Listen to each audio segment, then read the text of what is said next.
we're back. Sorry, Eric, what were you saying about the first time you talked to Mark? That was we were discussing something about the last boss music. I think the last phone call we had. Yeah, I think that's right. yeah. I wanted to use some song and then didn't work. I remember we had some calls with the whole Paragon 5 process because it was like convincing Matt Rossi that it was worth doing. Yeah, exactly. And then finally, I don't know, maybe he just heard the difference and was like, it actually was like. Yeah, I made a few demos back then with Matthew, converted a few MP3s to show him the difference, and I think that's what sold the deal. And the funny thing is, I've got the few differences here. So this was Eric's original concept.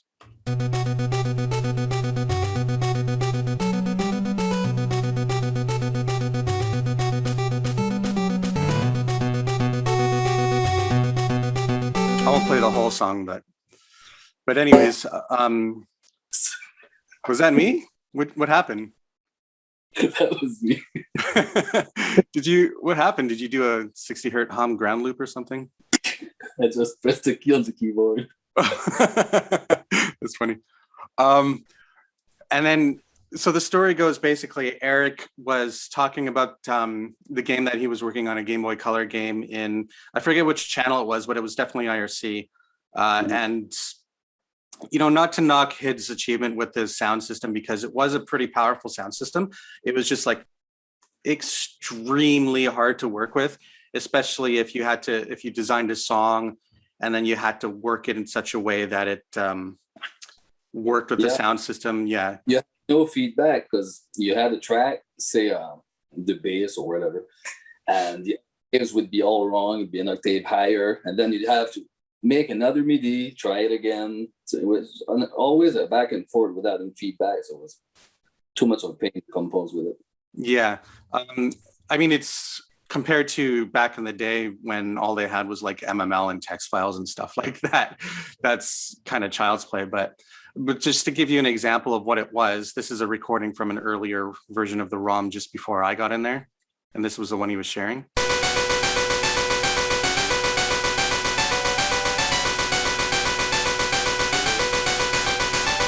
Here's some of the attacks here. You can barely hear the bass because it was so thin, probably because the wrong waveform was used on channel 3. So after I heard that, and after he showed the concept version through IRC, I asked him if it was okay if I could show him an example of what it could sound like on Game Boy Color, because at that point, Jake Kaufman, who's everybody knows as Vert, he got me into using the Paragon 5 tracker. He talked to Paul and got me in one of those exclusive betas. Probably because they were trying to get new musicians in on it so that they can get new people. So I was getting used to it. So I used his track as a basically practice for the tracker. And this is what it came out to be. Which is a lot closer to the original than what his sound system did. And then of course, at that point, Eric, you and I guess you just said that you were there too, Mark. You were trying to convince the investor that it was worth Paragon 5 getting involved. I think so, or at least maybe I was talking to Justin and Justin was talking to Matt. But I remember there was like a lot of back and forth in the team about this. Yeah, I was very worried too because I wasn't sure that I would ever actually get on it. But I know Eric's very persistent, right, Eric? I mean, first of all, we had wanted to work together for a while. We knew each other then, but this project definitely brought us a lot closer together. I definitely didn't want to do any tracking, so yeah. So after I got a little bit used to it, I figured we could start changing up some of the bass because it sounded too much like an NES game. And I'm just like, well, this is a Game Boy Color game, so we can change it up a little bit. So I changed the bass sample. Instead of using a regular triangle sample that the NES used, I liked the bass sample that Final Fantasy IV used. So I used the same sample from the Kurzweil K1200 synthesizer. So this is what it came out to be. Okay, so I'm remembering wrong, of course. That's still using a triangle bass, but this is where like, oh, Eric, we could start throwing in some stereo echoes. So I started throwing in some stereo echoes. Still kind of sounds the same, but then I started really getting good with the tracker. So I'm like, Eric, let's throw in some crazy drums and let's change the bass up. So this is how that turned out.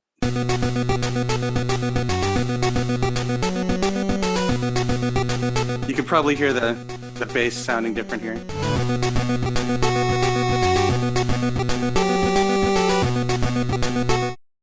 So that was really fun. How getting better at the tracker evolved the music. And then, of course, having a good 15 years to go over the music and everything, I realized I had some wrong notes on there. So when Eric and I released the OSB version with Materia Collective back in, when was it, 2016, I think? Yeah.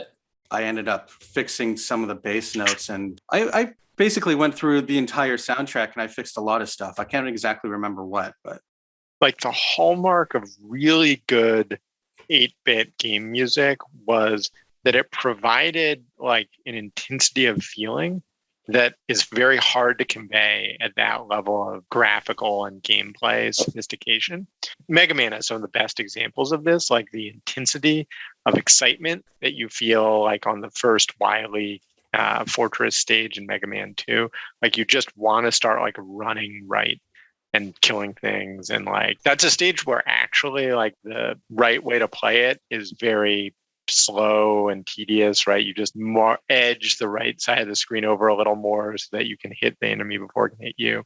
But the music actually makes for better gameplay because the music drives you on. Lufia, which is a 16-bit game, but it's a similar example, like the music in the first Fortress of Doom, the first dungeon when it's in the prologue, the movement speed in that game is excruciatingly slow.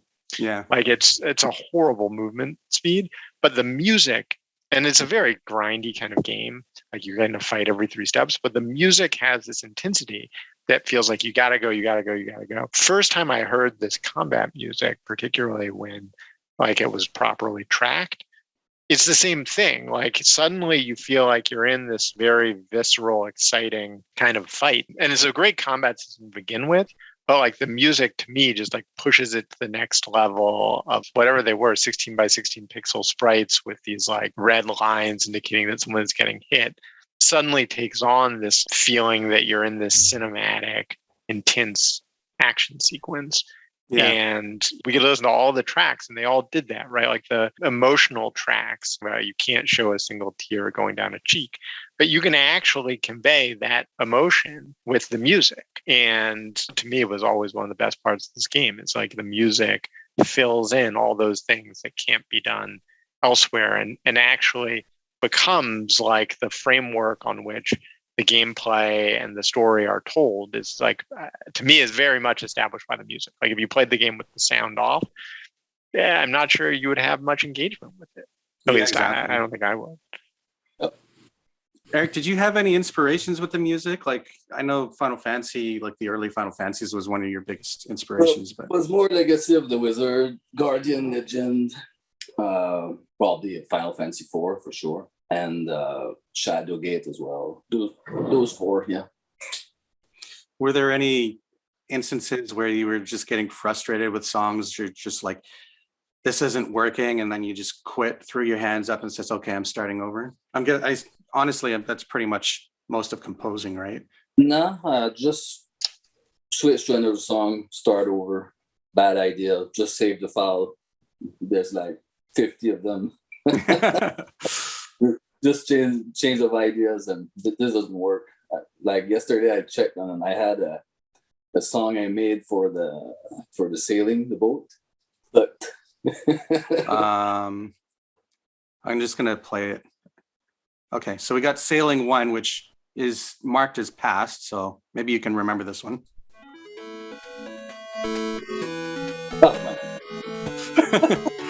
It sounds really happy, right? Yeah. Circles or something. I guess this was the old Overworld theme, wasn't it?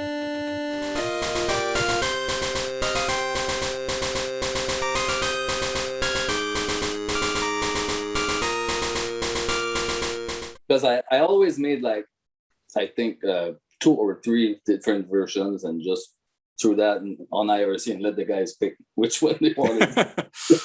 There was Sailing 2. This is an old song. This wasn't made for Infinity. Oh, no? Okay. It's a very There's Smart old to song. Sailing 2, but I guess you had an idea of maybe using it, but it just didn't pass. Yeah. I like this one. I'm kind of sad that it never got used. Well, we had a limit, right? Yeah. There were I think it only was you could only 20 get 16 songs or whatever it was. I think it was Paragon like 5. 25. Yeah. Yeah. So the Victory, the Death theme, and the Good Night theme, I had to condense into I one mod remember file this. because we had limitations on how many songs we could use. And I was telling Paul, I'm like, okay, so we did it this way because we had a limitation. He's like, just separate them. We won't charge extra for that. I'm just like, fine, because we weren't going to pay an extra licensing fee or whatever they were going to charge for literally a 2-second jingle, right? That's ridiculous. I remember this quite vividly, and I think I still have a text file. If I went up at the zip that I had of my Infinity folder, like a text file of trying to do the triage for the songs. Maybe this is like a false memory, but I remember having this conversation with you, Matt, when you were like, I found a fix, which is that we'll combine these 3 tracks, and then you can get these other 2 that you feel like we've got to get in the game. And then because otherwise we were going to have to recycle something. Maybe it was like the pyramid was not going to have sort of like a suitably Egyptian-y theme. It was going to have to just use the generic cave music or something like that. I remember being extremely excited when you cracked that nut. It was so funny because I thought I was so like clever thinking that up, but I'm sure Paragon 5 was like probably not, but I know we had to do it a few times because I made a mistake or because we could never actually tell if the music was going to work in game. And then, for example, unless I did a bunch of tests with the music and the sound effects, I wouldn't have known that, say, the battle music's playing, right? And then you attack somebody, but then it changes the sound and the speed of the noise. Or let's say we're doing an echo or something on an instrument.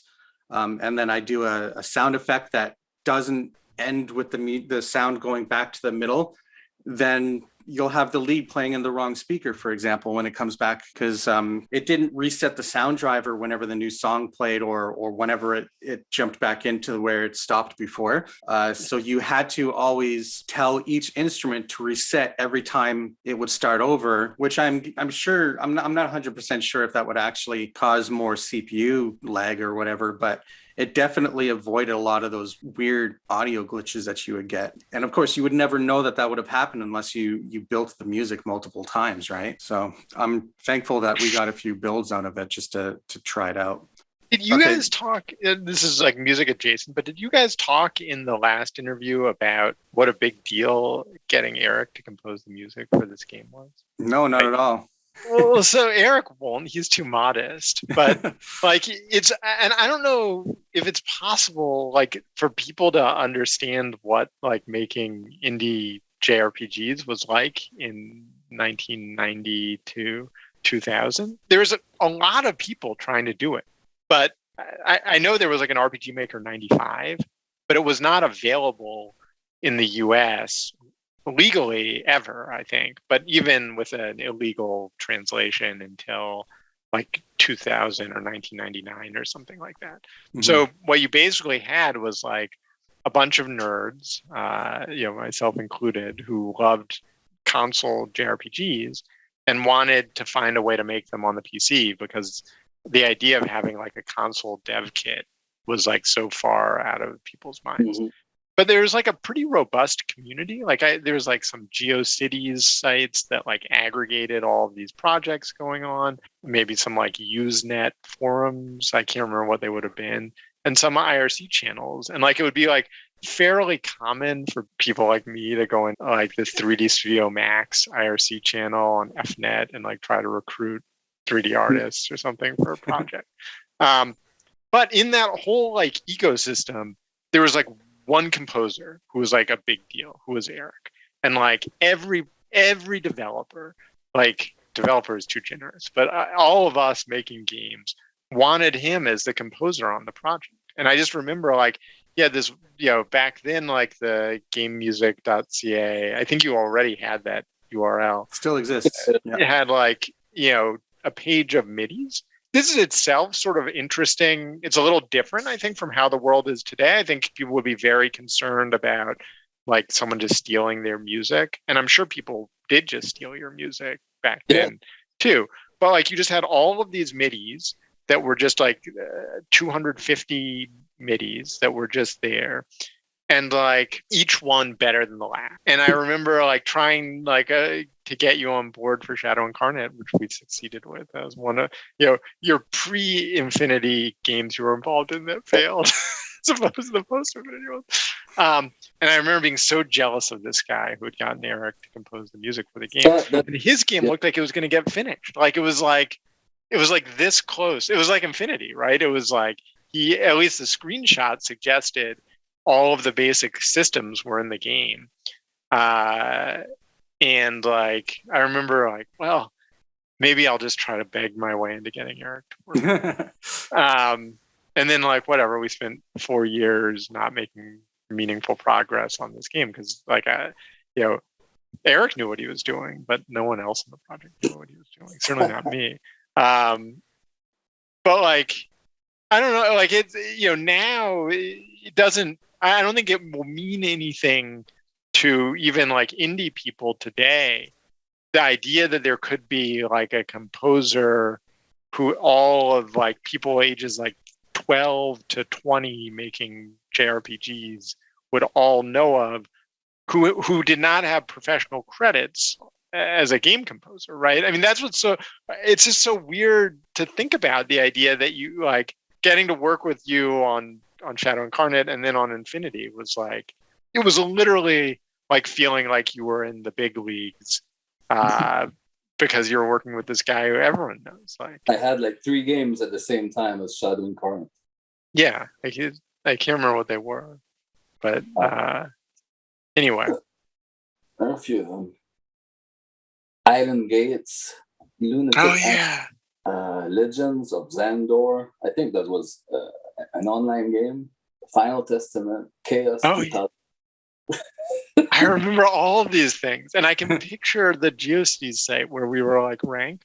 I mean, one of the incredible things, we and Septerra Core were developing in like the same era, and there was like a hardcore Septerra Core fan who hacked and vandalized our website out of concern that we would like, interfere with Septerra Core's success as a competitor, which, in retrospect is just hilarious to me because they actually shipped like a reasonably good role-playing game. But that, it's just like a different world back then. Now it's so easy.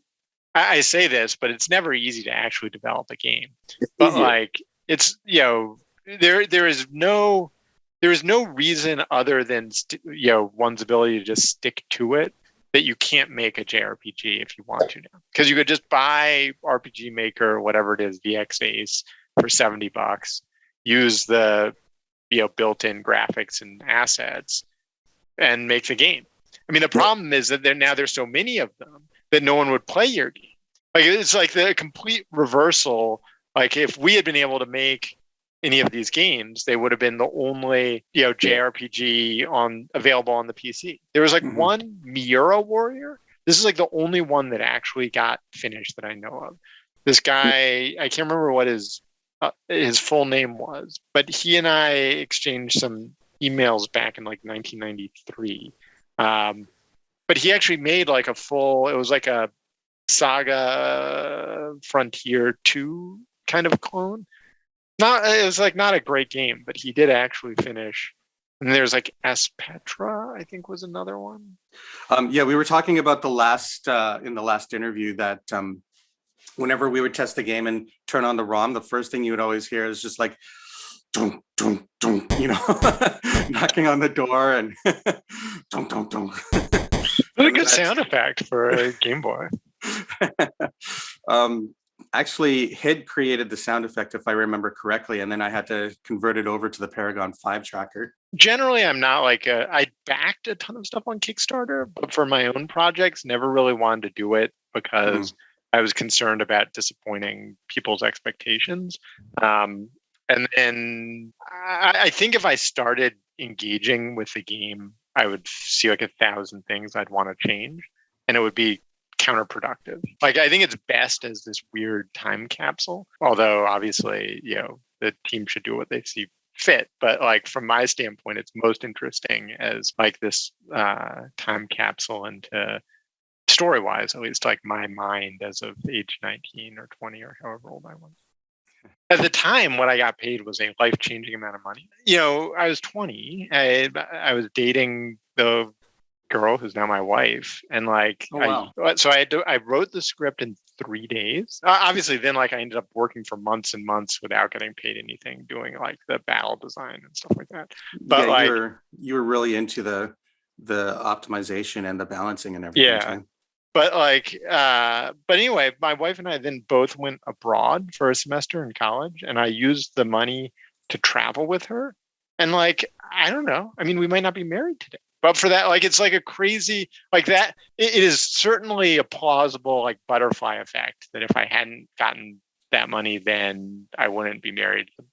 The woman I'm married to, I've been married to for 15 years now. So you owe all your success to Infinity? 17 years. Yeah. And I mean, the other sort of watershed is, as Eric knows, like from age, like, I don't know, 12 to 19 was always trying to make like a JRPG. Shadow Incarnate was the one that Eric and I worked together on. And that was like iterated through all sorts of different forms. Like, it started as like a quick basic game, then a logo writer game, then a Turbo Pascal game, then a C++ game. And like, and worked on all these other internet collaborations that all flopped. And in a sense, Infinity also flopped. But the watershed for me was like, I could tell people truthfully that it was like a professional paid credit. And so like, it took a little bit of time after that, but like, it led to a succession of me getting a job as a writer for Timegate, and then for BioWare, and then for S2 Games, and then for In Exile.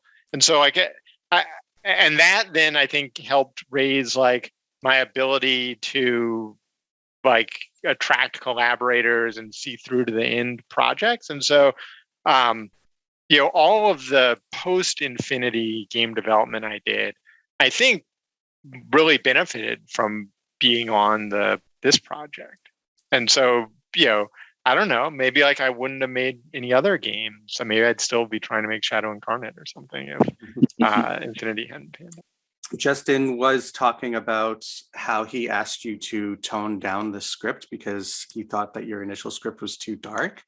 Do you remember anything about that? Yeah, I mean, I don't think it got that toned down. Like, I think, so there was a couple of lines of dialogue, particularly like mean-spirited things that one character might say to another in a few scenes.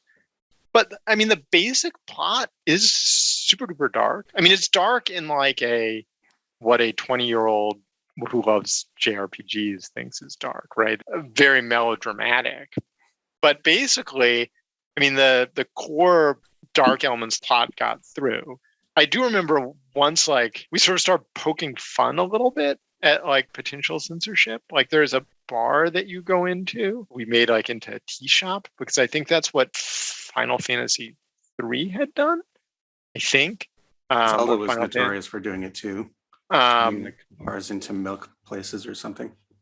Yeah, so we like you go in and it's just like a bunch of like homonyms for kinds of beer. Like, this tea is good for whatever ails you. Like, all the stout lagers in town love to come here for tea or whatever it is. So it's all, I guess I would say it's dark in like a JRPG way. It's sort of like all the like dark moments from Super Nintendo JRPGs that I had played are all like referenced in one way or another, like the start of Lufia. To me, when I went back and started thinking about the game, the extent to which it is just like a crazy quilt of the RPGs I had played and loved is really remarkable. I'm not sure how apparent that was to me at the time I was making it, but like, it is so clearly inspired by Lufia, right? The start flashback sequence, like where it starts with the heroes of the past losing in like their effort to defeat, like winning but losing in the fighting the unnamed. That is like that just is the intro. It's a condensed version of the intro to Lufia and the Fortress of Doom. And then Eluthans and Solarans fighting each other. That's directly from Phantasy Star 3. I mean, not in a way that's like plagiarism. So I played Dragon Warrior for the Nintendo, and then played Dragon Warrior 1 and 2, but didn't play that many role-playing games, and Destiny of an Emperor, but didn't play that many RPGs on the Nintendo. And then we got like a Genesis. I played Shining in the Darkness, and then Phantasy Star 3. And so Phantasy Star 3, although generally considered not a great role-playing game, had like a very outsized influence on me. So I think like that, the whole idea that there were these mythological heroes in the past and their two sort of descendant factions have like this long-running feud, even though it turns out that those two heroes were friends. Like that's, I think they were called like the Layans and Arakians in Phantasy Star 3, but it is that same, Romeo and Juliet structure in that story. And then obviously like the creator is obviously Kefka inspired. The castle and sort of the setup with the king is very much Final Fantasy II, down to like the departure from the castle dramatic cutscene where it takes place on the ramparts and you're looking out at the mountains. And some of the like collecting crystals is very Phantasy Star 2 inspired. Final Fantasy inspired, especially. Final Fantasy. Right. So it's interesting. I think the game really was like all of these inspirations had just been like really imprinted on me. I'd always wanted to make a game like them, and then had this opportunity, and then just like really they just sort of like bubbled back out of me, maybe in part because of the condensed time on which I was writing. But it's interesting. I think it comes together in a pretty seamless whole. The inspirations are clearly there, but it doesn't feel like a cut and paste job or something. Mm-hmm. Did you have any inspirations towards the characters' personalities or anything like that? Are they based off of anybody? I mean, you got Ryan, who's always like the smart ass. Yeah. So I mean, I had a friend named Ryan. Oh, really? So he was the inspiration for the Ryan character. I just love his, like a little bit attitude. Unreliable. He would have shown up with his ship if he needed it in real life. I don't know. I think the main character Connor. There's obviously some like Cecil from Final Fantasy II in there, but I think that was he was also very much. There was this protagonist for Shadow Incarnate, the role-playing game that Eric and I had worked on for a long time, and I think a lot of those qualities of that character were sort of imported to Connor. And then I don't know, there's like Victor, who's the werewolf guy. I know there has to be something that I was inspired. Like if I took the time, I'm sure there was some work of some guy turning into a monster, whether it's an anime or a role-playing game. Or maybe Teen Wolf. It could be. The cool thing I like about Connor versus Cecil is that with most Final Fantasy games, you have the protagonist starting off as like an angsty, sad sort of, I don't care sort of character. Connor's kind of like that, except he's a little bit more mouthy and he's a little bit more scornful and petty towards the people who crossed him. Like his interaction with the king is he's just like, he disrespects the king more than you would ever think that a knight would disrespect a king, even, you know what I mean? Yeah.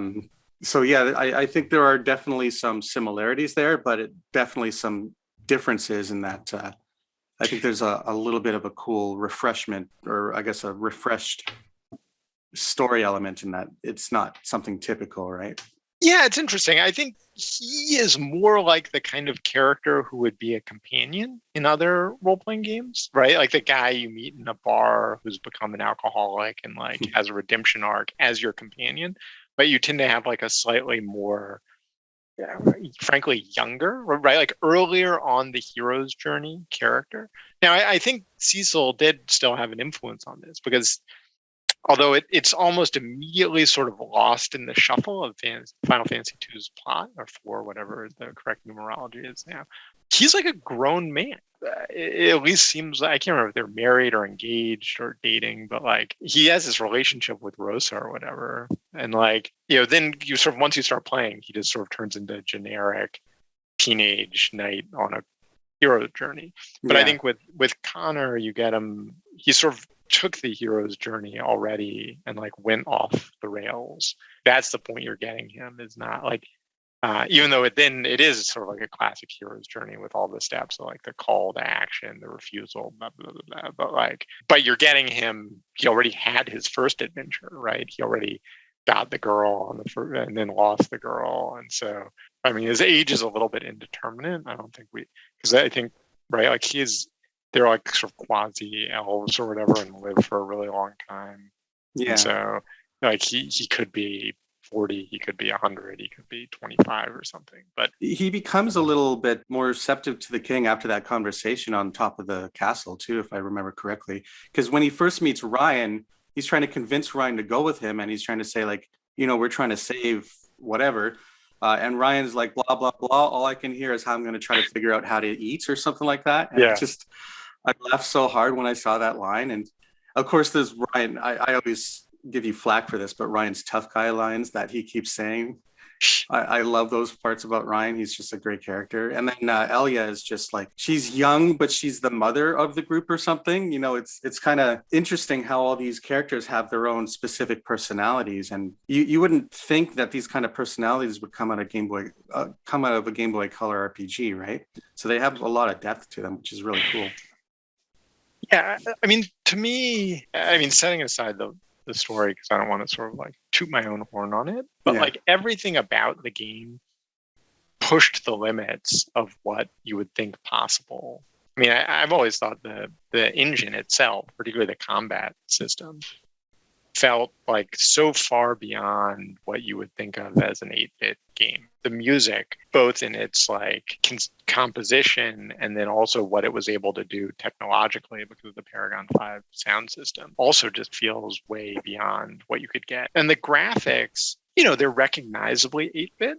But if you compare them to like Dragon Warrior 2 or something, which is on a system of comparable power, I mean, they're just like night and day difference. It's a shame that it didn't come out timely, because it's sort of now hard for people who didn't grow up with that system to realize what a technological and audiovisual achievement that the game was. Mm-hmm.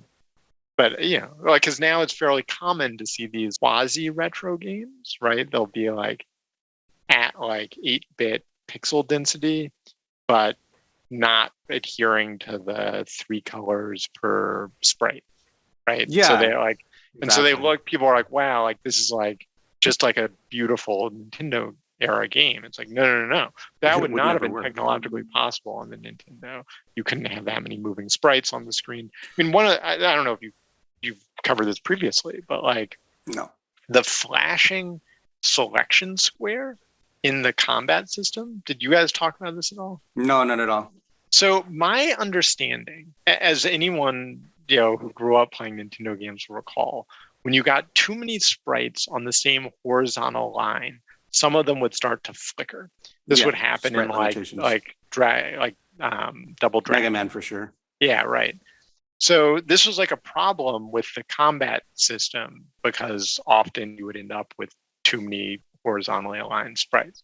Somehow, I think it was figured out a way to essentially prioritize which sprites would flicker and which ones wouldn't, and then used the flickering as the flickering effect on the selection box, which is something that from a UI standpoint ought to flicker to create like a visual effect on the selection box. So what looks like a sort of cool feature is a cool feature, but it is also a way of patching what would otherwise have been a visual glitch. And I just think like there's so many things like that, like the sort of quasi mode 7 overworld, where it's just, you don't even realize what under the hood those guys were doing from a coding standpoint. Hid was so humble too. Like he didn't want to toot his own horn for sure, but when we were talking, it was obvious that he didn't want to show off too much, but you can tell that he did a lot of stuff on there that that you wouldn't ever see in a Game Boy Color game. And Justin was talking about how Hid would just show him something and he's like, hey, check what I just did. But a lot of the times he would just throw it in there and then they wouldn't really give it a second thought. But Yeah, I mean, so two other things I will say on Hid, because he probably didn't mention them himself, but he actually redid a fair number of the graphics for the game. he did mention So, that, yeah, because I the mean, tile writer he or was tile really creator good. wasn't, yeah. Yeah, so like the mountains in the cutscene we mentioned earlier, like those were his. Like the original mountains were like one tile tall and looked really there was like no drama in the visuals of that scene. And he just redid it and it looked fantastic. And many of the dungeons he redid the tile sets or enhanced the tile sets. And then the second thing was like in taking the dialogue script and implementing it in the game, he was the one who would like block out the character movement. So to give an example, like that initial confrontation between Connor and the king, as written in the script, has them basically just standing there talking to each other. So it would have just been dialogue, bubble, with no movement. And he was like, no, like you need characters moving around to give the scene like something more than just words, because you can't do the single tear down the cheek or whatever. You have to have something chunky in the movement. And I just think like, he was sort of like, to call him a jack of all trades is not sufficient. I mean, he was like an ace of all trades.